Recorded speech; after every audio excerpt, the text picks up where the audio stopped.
지난 한 주간도 평안하셨습니까? 김태호 목사입니다. 여러분께서는 과연 무엇이 복인지 생각해 보신 적이 있으십니까? 과연 성경은 복을 무엇이라고 말하고 있을까요? 성경에는 많은 실물 교육 재료들이 있습니다. 예를 들면 우리의 신앙 여정에 대하여는 출애굽 사건이 훌륭한 예가 될 수 있습니다.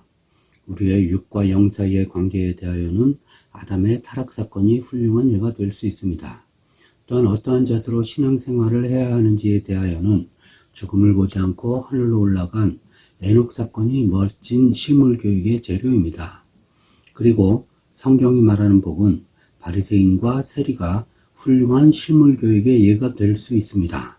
오늘은 성경이 말하는 복에 대하여 설명하기 위해 바리새인에 대하여 알아보도록 하겠습니다. 바리새인들은 그 누구보다도 율법을 진지하게 받아들이고 이를 준수하기 위해 목숨을 바친 사람들이었습니다. 이들은 율법을 지키는 것이 하나님을 잘 믿는 것이라고 생각하였고 토라의 내용에 따라 율법을 잘 지키면 이 땅 위에서 복을 받고 잘 살 수 있을 것이라 믿고 이를 실행에 옮겼던 사람들입니다.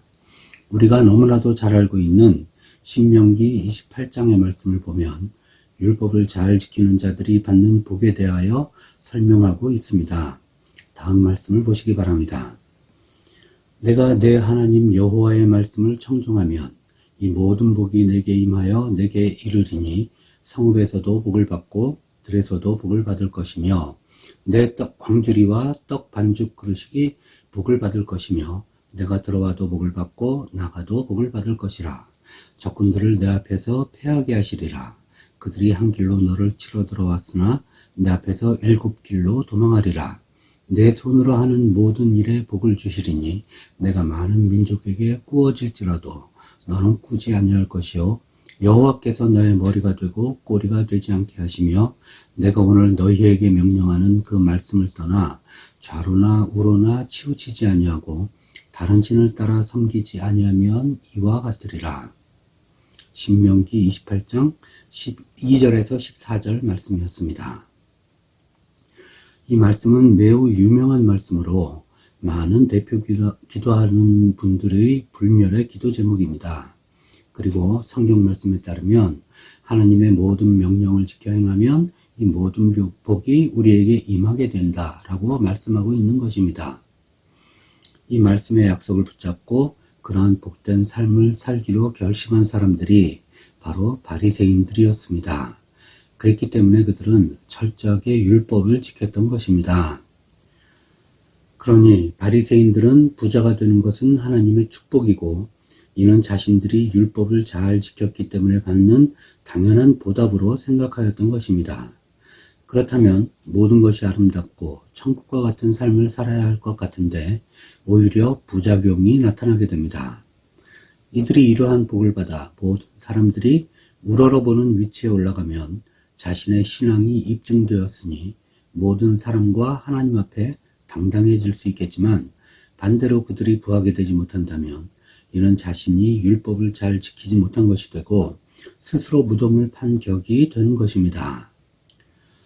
따라서 이들은 자신이 신앙이 있는 사람이라는 증거를 보이고 신앙에 대한 정당성을 갖기 위해 이들은 절대적으로 부자가 되고 머리가 되어야 하며 구워주는 위치에 있어야 하는 것이 삶의 목적이 되었습니다.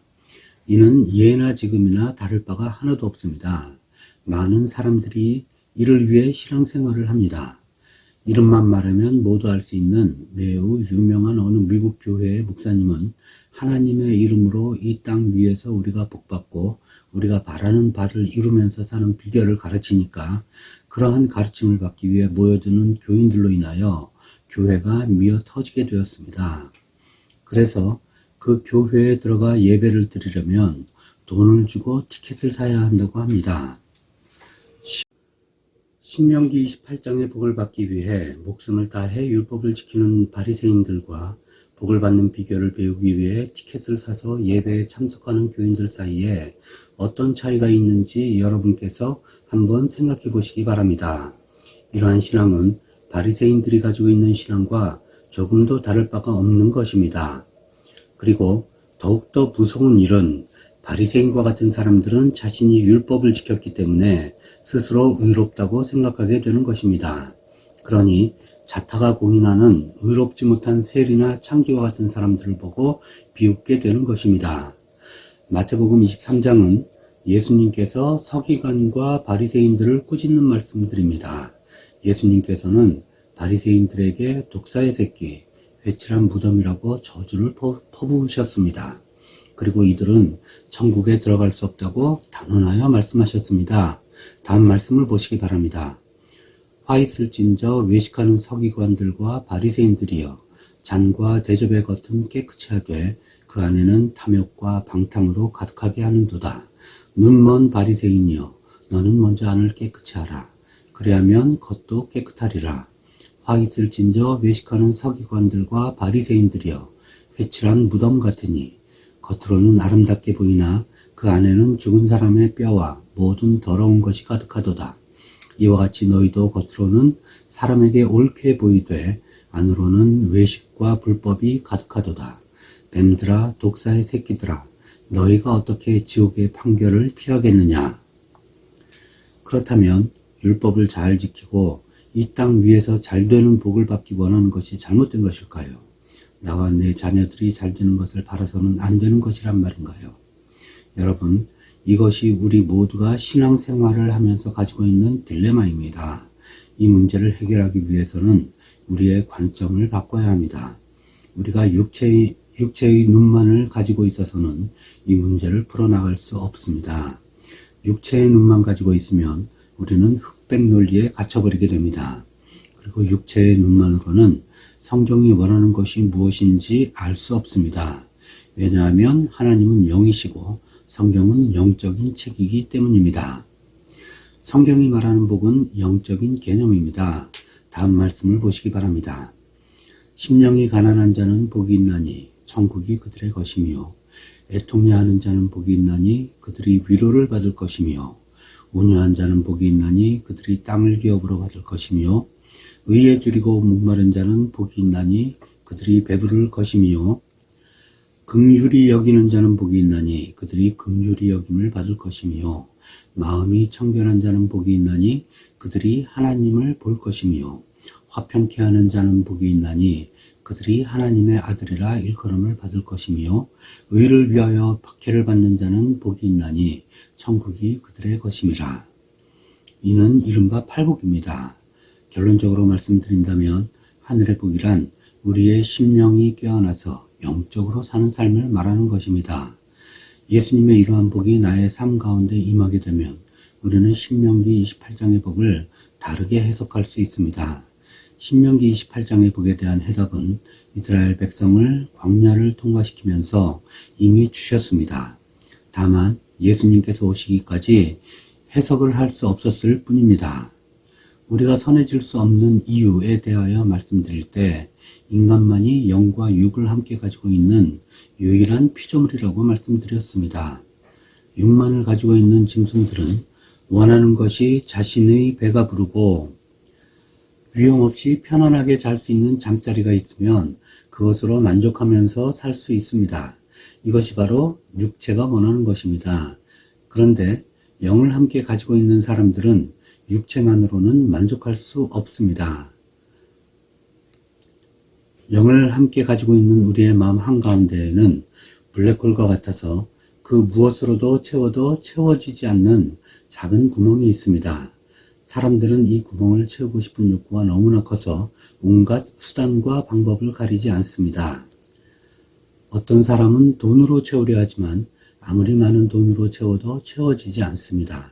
어떤 사람은 권력으로, 어떤 사람은 명예로, 어떤 사람은 맛있는 음식으로, 이성으로, 지식으로, 그 무엇으로 채우려 노력하지만 채워지지 않는 것입니다. 다음 말씀을 보시기 바랍니다.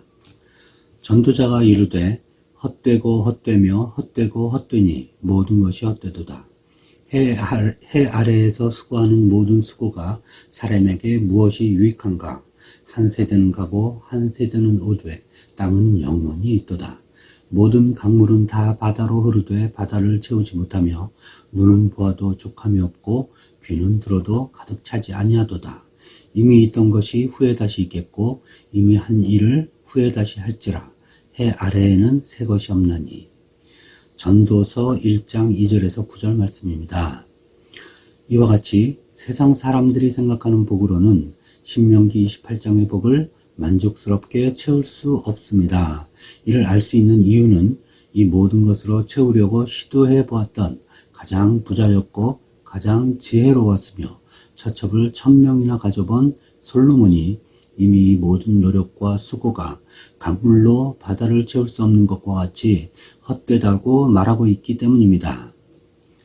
그러나 우리의 영이 깨어나게 되면 신명기 28장의 복을 다르게 해석하게 됩니다.